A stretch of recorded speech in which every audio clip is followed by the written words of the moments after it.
name's Carol Scavotto, and I'm a mixed media artist based in Rhode Island. I wanted to share with you the current works that I'm showing on Art Placer, and these are my erotic silk thread paintings. Two behind me that are done, this one that's just starting. They range in size from 8 inches around to 24 by 36 inches rectangle.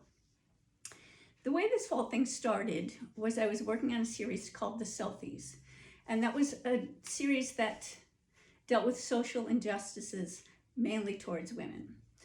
At the time, I realized just how uncomfortable people were still about talking about women's sensuality, sexuality in this current, very modern world.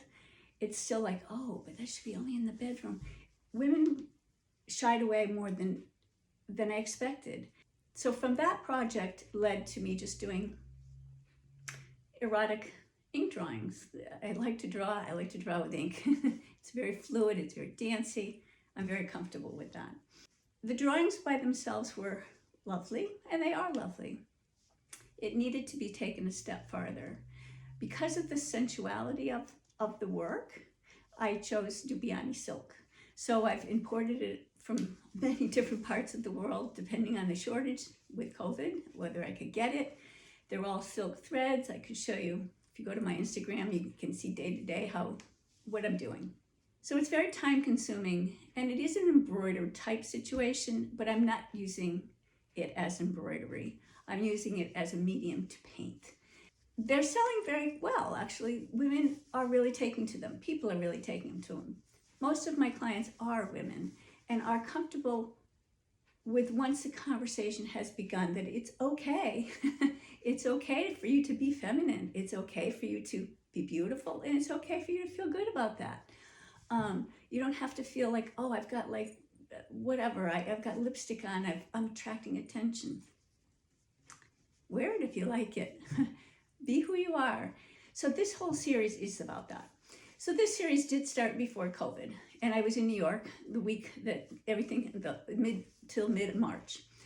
And you couldn't wait to get out of there. It was so tense, and so tense at that art fair. And I got home, and I was still working on these.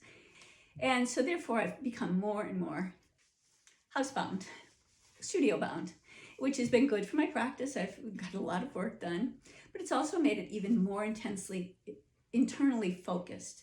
And so as the work goes on, they've become more stories, and they've become more intimate landscapes is what I'm calling them now. Because it is more about the intimacy of your life, and whether you share it alone or with your cat, with 100 people, who is your intimate people? Who is your intimate circle? So the circle has been an important part of this. I'm drifting away from the circle, but it is still an important part, because who is part of your circle and where are you comfortable? I'm trying to make this a conversation that you can open up with me, with anybody, with yourself, to making it okay to be a woman and to feel good about it, because you're beautiful.